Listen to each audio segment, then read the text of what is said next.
Ey vatan azatlig'ingdur derde dermanım mening.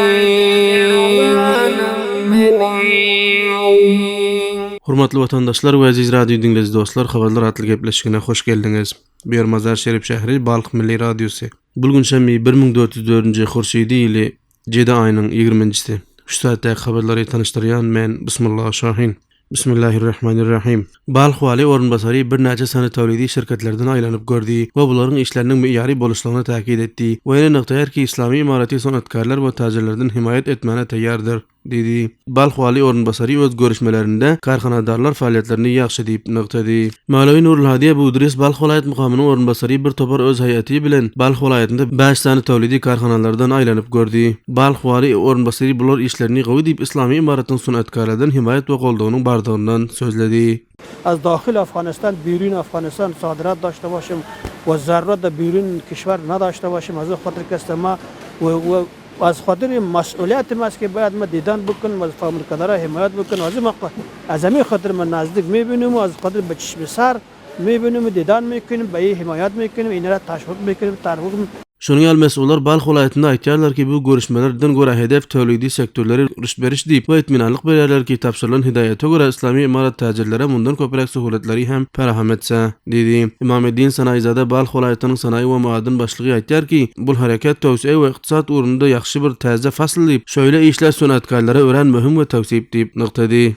ما در بسیار بخش این چی بود که توجه مقام ولایت بلخ و معاونس مقام ولایت بلخ بود که فعلا انشالله در سطح افغانستان در ولایت بلخ صنعت بسیار در حالت رشد قرار داره و در بسیار بخش انشالله ما در خودکفایی میرسیم. این توجه خاصی مسئولین امارت اسلامی و بالخصوصا معاونس مقام ولایت بلخ است که از فابریکه‌دار، از صنعتکار از نزدیک دیدن میکنه.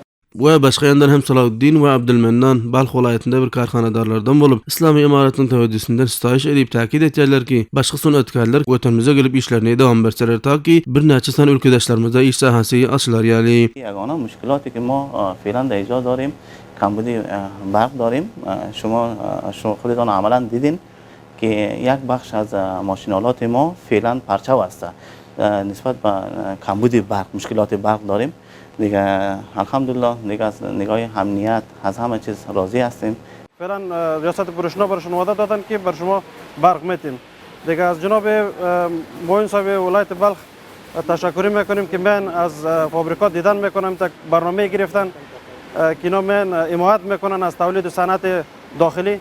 Mo besar hoşal asyň. Aýdyşlyk gerek ki Balq welaýatynda 1700 tawlidi karhanalardan bardyr ki, şolardan 132 galam jinsleri marketlere arza bolýandyr ki, gutkyfalygyna ýetişendir. Balq welaýatynyň emni komandany Molla Abdurrazyk Raşid öz iş defterinde iqtisat wezaratynyň muassasalar insijam umumy başlygy Abdussalam Eşrefi bilen we Balq welaýatynyň iqtisat başlygy Mawlawy Serdar Muhammed Haydary bilen we hemrah haýaty bilen görüşdi. Bu görüşmeler dowamında Balq welaýatynyň umumy emniýeti urda söhbetleşlik edip, içeri we daşary ýardam berýärler muassasalar hamahangligi we hemkarlygy urda gürleşdiler we şonuň ýaly nafiza kanunlar çarçobunda projeler tatbiq boluşlygy urlarda sözleşdiler. Balq welaýatynyň emni komandany Molla Abdurrazyk Raşid bu teşrif getirenlerden istiqbal edip kanun hakimiýetligi, usul we mukarrarat riayet bolmaly diýip, umumy emniýet täminligi we subaty saklamaly diýip, dürli ýardamlyklar edame bolsa gerek. Şonuň ýaly iqtisat wezaratynyň muassasalar insijam umumy başlygy Abdussalam Eşrefi we Balq welaýatynyň iqtisat riýasat başlygy Mawlawy Serdar Muhammed Haydary emniýeti nihatlardan qadyrdanlyk edip umydwarlyk etýärler ki, şöyle oturşluklar we hemkarlyklar Balq welaýatynda halka ýaxşy hyzmat boluşlygy höderleýär,